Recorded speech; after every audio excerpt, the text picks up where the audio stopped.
Yes, people, them is man like Jamo. So yeah, BYD, we're out in Milton Keynes, fam. Let's have a look at the thing right here, fam. SEALION 7. See the angles there? Angles are mazza. Angles are a mazza. What? So obviously they got man the noir version. Do you get it? The Black Cars Matter version. That's what we got going on right here, right now. Do you know what? I like this. This is looking sporty. Do you get it? Even though it's a kind of SUV size, this is looking kind of sporty. I do like the front, fam. Let's come over to the wheels though. Now, fam, I don't even know how big these rims are, but they're wham. They're actually wham, fam. Michelin ting.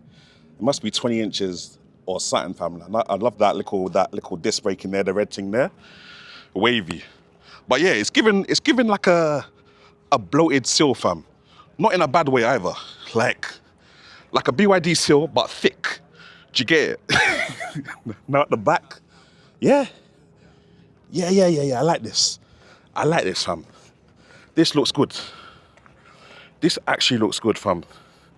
No. Yeah, as far as design-wise, guys, I'm not gonna lie, I'm not mad at it. I'll put which model and trim this is in the corner of the screen right here or something, but yeah, right now, yeah, this is looking kind of wavy still. Let's go check the boot real quick. Now, I'm not even gonna lie, I didn't know how to open the boot. I had to pause the video and re-unpause it, but basically, the button is just under here, innit? I think so. There we go. And that should pop open now, doing its thing. They got quite a lot of space in there. Look, we got all our camera gear in there at the moment, so you can't really deep it, but there's bare space in there, fam. Matter of fact, it's defo Jamo big. Look, pre this. If they wanted to kidnap me, this would be the car to do it in.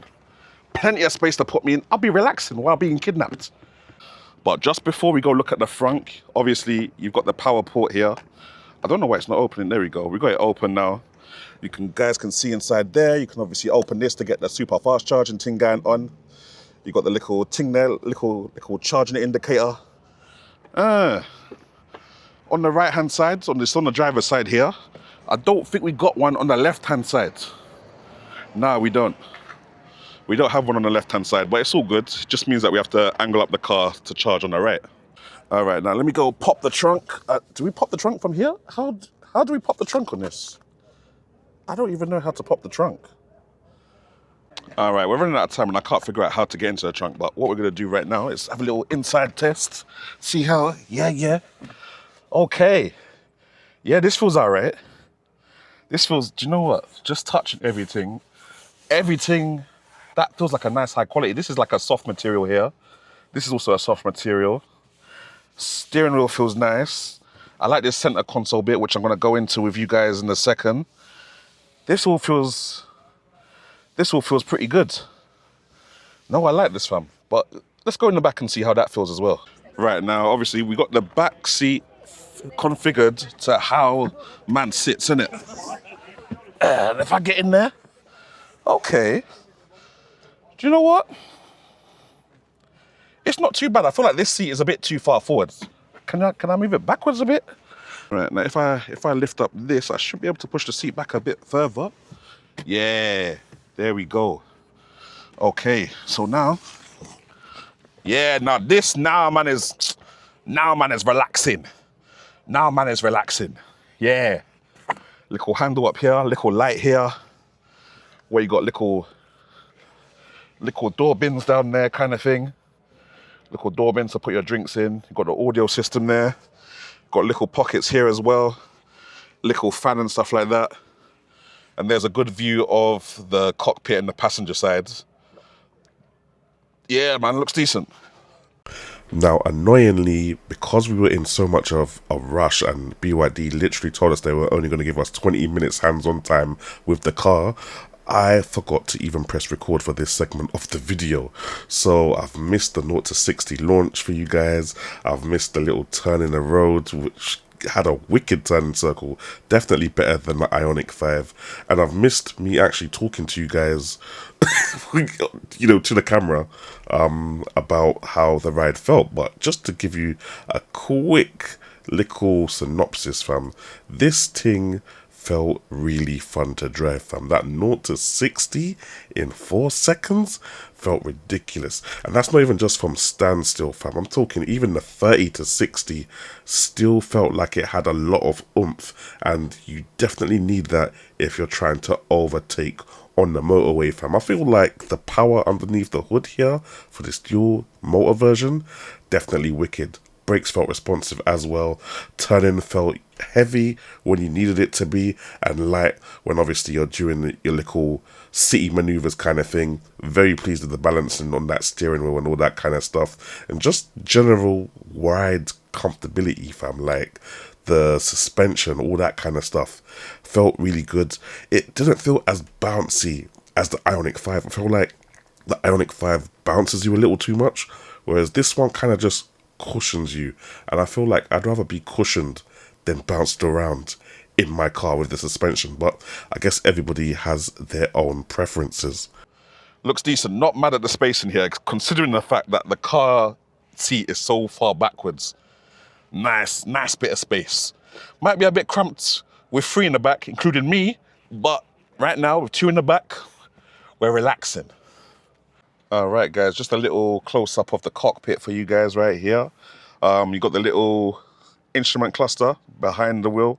Nice and easy to see with this little gap here. Don't know what any of these buttons do, but you got all these buttons here as well.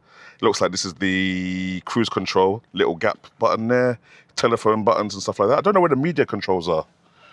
The media controls, I think, are solely on the touchscreen, which is a bit annoying. I like to change track and I like to turn up the volume via the steering wheel so I don't have to take my eyes off the road just to do that. But there you go. You got the touchscreen, obviously. You can press this little button in the bottom left, just like with all other BYD cars, to turn the touchscreen left and right. You guys would have probably heard some of the voice commands that we did whilst we were driving. I thought those were kind of cool, like how you could just tell where you are in the car when you're asking it a question. So if someone's in the back seat and they ask for the windows to be open, the car knows that it's somebody in the back seat that's asked for the windows to be open, fam. I think that's really cool. Whereas if you're in the front passenger seat, you can just say open my thing and it will open. But yeah. That's the heads up display, kind of Tesla-like with the one screen just in the middle. You got dual kind of air conditioning on that side and this side. I think there's like a 3-finger gesture that you can do to turn the like temperature up and down, even when you're not looking at the screen kind of thing. So, you know, that helps. But I do prefer physical buttons. And you know, there's no physical buttons going on here, really.